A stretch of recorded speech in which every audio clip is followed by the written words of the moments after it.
Hello guys, j'espère que vous allez bien. Donc un petit check-up pour... ouais, tout marche. Yes sir! Donc, une nouvelle vidéo aujourd'hui. Pourquoi personne ne parle de toi et comment changer ça? Donc, le marketing de bouche à oreille, c'est pas un hasard. C'est de l'ingénierie. That's it.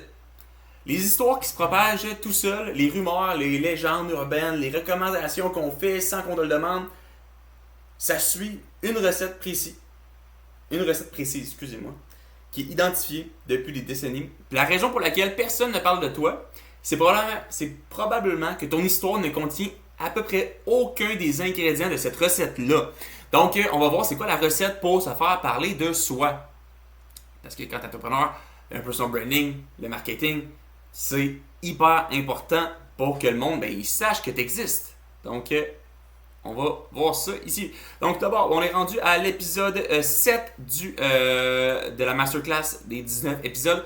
Donc si tu me découvres live, sache qu'il y a encore plein d'épisodes qui n'ont pas été sortis, puis des épisodes qui sont sortis, que tu peux aller voir. Donc on est rendu à la troisième épisode qui parle des clients. On a fait une partie qui était sur toi, comment gérer ça en tant qu'entrepreneur. Maintenant on est rendu aux clients. Donc let's go! Donc tu as sûrement une entreprise ou une marque dont tu parles spontanément à tes amis, sans qu'on te paye ou qu'on te le demande. Puis tu as probablement aussi une business à toi, voyons donc, j'ai de la misère à parler, dont presque personne ne parle, même si tes clients sont satisfaits.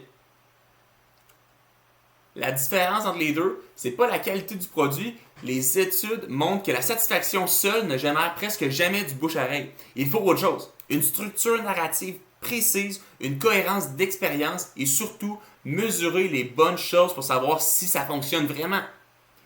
Le bouche-oreille est un canal d'acquisition le moins cher puis c'est le plus puissant qui existe. Et pourtant, la majorité des entrepreneurs le laissent complètement au hasard en espérant qu'un bon produit suffise. Aujourd'hui, on va parler de 4 pistes. L'anatomie d'une histoire qui se propage, le piège du désalignement, le piège des mauvaises mesures et pourquoi le bouche-à-oreille s'accumule plutôt qu'il n'explose. Donc, c'est ce que je dis ici. Donc, le bouche-à-oreille n'est pas un hasard, c'est de l'ingénierie, une recette précise, identifiée depuis des décennies. Donc, tu connais probablement cette légende urbaine. Quelqu'un se réveille dans une baignoire remplie de glace avec une note lui disant d'appeler le 911. On lui a volé un rein pendant la nuit. Cette histoire-là, complètement fausse, s'est propagée dans le monde entier pendant des décennies sans budget publicitaire, sans influenceurs payés. Donc juste une histoire de même que le monde expliquait, qui était complètement fausse. Mais ça hook. Quelqu'un qui se réveille dans la classe, il s'était fait enlever un rein. Tu sais? C'est juste une histoire qui suit une anatomie d'histoire qui se propage tout seul. Mais ça n'existe pas. Donc, Chip and Dan Heath dans Made to Sticks, c'est un livre qui décortique pourquoi certaines histoires collent et se propagent alors que d'autres, tout aussi vraies et importantes, disparaissent instantanément. Leur réponse tient dans un acronyme, Success. 6 ingrédients que la légende de la baignoire de glace contient tous, sans exception. Donc, est-ce que c'est simple? Une seule idée centrale, facile à répéter. Hey, une légende qui est dans un bain de glace, t'es fait voler un rein. Tu sais, hyper simple. Unexpected. Un vol de rein, ça surprend, ça brise le pattern attendu. Tu t'attends pas à ça, tu sais. Est-ce que c'est crédible? Suffisamment plausible pour qu'on n'ait pas envie de vérifier. Donc, écoutez, je sais pas ça sort d'où cette histoire-là, mais I guess que c'était crédible, tu sais. Ben, crédible. Qui le disait, tu sais, ça sort d'où, ça, tu sais. Est-ce que c'est concret?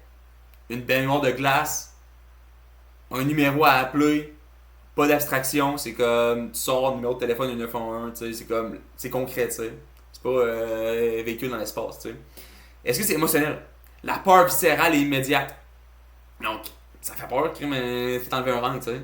Il y a de l'émotion, tu sais. Tu te réveilles, c'est surprenant.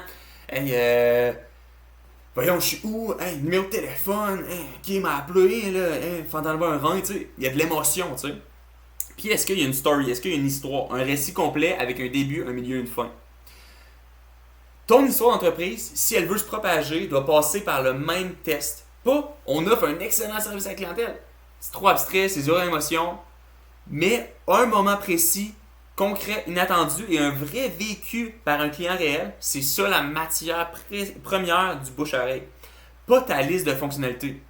Mais même avec la meilleure histoire du monde, il y a une façon quasi garantie de la détruire avant qu'elle se propage. Puis ça se passe souvent dans un moment que personne ne planifie. Qu'on va voir par la suite. Mais ça parle de storytelling d'entreprise, super important. Donc, success, vraiment, de créer un storytelling, puis mettre ça sur ton landing page, d'expliquer pourquoi vous existez, qu'est-ce qui s'est passé, des clients, qu'est-ce qui s'est passé, tu sais. Quand tu as une histoire qui hook avec success de même, qui met de l'émotion là-dedans, qui montre, tu sais, on a starté de la business là, après ça on est allé là, puis on est allé aux États-Unis, puis là, t'as eu le client, puis là, hey, on est allé là, puis là, ça a été difficile, mais là, tu sais, il y a eu de l'émotion, on a failli faire faillite finalement, on a eu tel gros risque qu'on a pris que fait qu'on a eu tel client, puis finalement, tu sais, tu rajoutes une histoire, puis le monde s'attache à ça, puis ils font waouh, ok, c'est pas n'importe quelle entreprise, c'est pas n'importe quel produit qui m'offre là, il y a une histoire reliée à ça. Donc, super important. Donc, puis même avec une meilleure histoire du monde, il y a une façon quasi garantie de la détruire. On va voir comment ça peut. Qu'est-ce qui peut détruire un storytelling de même. Donc, ça c'est une histoire qu'il y a eu dans. Que Warren Smith expliquait. Qui allait dans un système de location de voitures qui était sans contact. Puis qui louait une voiture. Puis il y a eu un problème avec une panne avec son véhicule à l'aéroport, etc. Puis il a parlé à la personne qui était là sur place, l'employé. Puis l'employé il avait vraiment été désagréable à mort, tu sais. Puis il a fait, lui, il a cancellé ben pas son contrat, là, mais sa demande de véhicule, tout ça, puis il est allé à une autre compagnie, tu sais, parce que l'employé était fucking désagréable, full pressé, puis ouais, ce que tu veux, toi, non, puis après ça, lui, il est allé sur le site web, puis c'était marqué des valeurs de respect, d'excellence du service. Donc, tu sais, tu comprends qu'il y avait les deux opposés, tu sais. Puis ça te brise un storytelling, tu sais. Puis, la personne qui a écrit ça, Warren Smith, il a donné une phrase de conférence devenue vraiment testée. Donc, most sales problem aren't sales problem. They are cross-functional failure the buyers feel first. Donc, autrement dit, le client ressent le désalignement interne d'une entreprise avant même que quiconque à l'interne s'en rende compte. Puis il en parle même, mais pas de la bonne façon dont tu voudrais. Donc, your customer experience is your marketing. Donc, c'est ça qui... c'est ça ton marketing, c'est l'expérience de ton client. Your customer experience is your marketing. Donc, c'est pas ta publicité, ton marketing, c'est pas ton slogan. Chaque interaction, même la plus petite, devient une histoire que le client raconte ensuite. Pour le meilleur ou pour le pire. Puis le bouche-à-oreille négatif ne demande aucun effort d'ingénierie et se propage tout seul exactement selon les mêmes règles que Success. Donc, ça va jouer contre toi. Puis disons que là, ton histoire est bonne, ton expérience client est bonne, comment tu sais si ça fonctionne vraiment? La plupart des entrepreneurs se fient à des chiffres qui, justement, ne mesurent absolument rien d'utile. Le trou de 100 ans dans la publicité. Donc, dès les années 1900, le pionnier du marketing moderne, John Wanamaker, formulait déjà le problème central de toute mesure publicitaire. Il disait « La moitié de l'argent que je dépense en publicité est gaspillé. Le problème, c'est que je ne sais pas laquelle moitié. » Plus d'un siècle plus tard, le problème persiste presque intact. Sauf qu'aujourd'hui, on a les outils pour vraiment le résoudre. Et la majorité des entreprises ne les utilisent pas correctement. Edward Deming, qui est un pionnier de la gestion par la qualité, est souvent cité, parfois à tort, pour l'idée que ce que tu peux mesurer, tu peux le gérer. Si tu n'as pas les chiffres, tu ne peux pas gérer ce qui n'est pas mesuré. Même chose pour tes sales, ton marketing, etc. Si tu fais Google Ads, si tu ne suis pas la performance de tes ads, ben, Tu peux pas gérer, tu sais. Faut se mesurer en premier. Puis, mais Deming disait, en réalité, quelque chose de plus nuancé, presque à l'inverse. Les choses les plus importantes dans une organisation ne se mesurent pas facilement. Et sans données, sans data, tu n'es qu'une autre personne avec une opinion. Si tu arrives et tu n'as pas de data en arrière de ce que tu offres, les résultats clients, si tu arrives à un point peut-être sur tes sales ou sur ton marketing, tes ads, mais tu n'as pas de data reliée à ça, tu es juste quelqu'un avec une opinion. Tu sais. Tu dois avoir de la data pour appuyer ce que tu dis, pour sales mieux. Puis le piège dans lequel presque tout le monde tombe, confondre des métriques de vanité, donc peut-être un nombre d'abonnés, de vues, de mentions j'aime, avec une véritable momentum de bouche à oreille. Ces chiffres font du bien à voir, mais ils ne racontent rien de fiable sur ce qui se passe réellement dans ton entreprise. 10 000 vues sur une publication ne veut strictement rien dire si ça se produit jamais en client, si ça ne va jamais transmettre ça en client réel. Donc, ça on voit ici, Vanity Metric versus revenu réel. Tu sais, tu peux faire des posts puis avoir full de vues, mais si au final, t'as aucune personne qui achète, ben, c'est juste du rêve, là. Tu penses que c'est les vues que tu penses que, hey, attends, t'as fait 30 000 vues sur un post, whatever, hey, t'es gamin, on fait des ventes. Mais, faut que tu calcules, justement, c'est quoi tes taux? Tes taux entre les vues, combien tu convertis tu vas les set, combien tu vas close, puis qui vont continuer, puis combien qui vont rester dans le temps aussi, tu sais. Fait que, faut que tu calcules tout ça.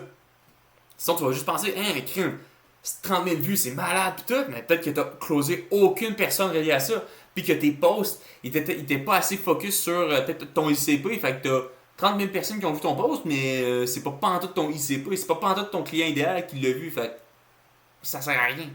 T'as pas de sales relié à ça, tu sais. Puis la moitié de ton budget de pub est gaspillé, puis tu sais même pas ce qu'est la moitié de pub, tu sais. Fait qu'il faut que tu aies de la data pour modifier ça.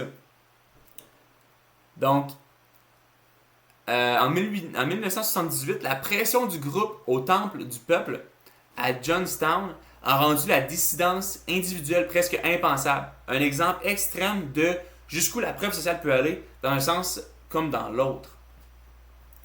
Donc, Robert Cialdini, dans ses travaux sur l'influence, documente le principe de la preuve sociale.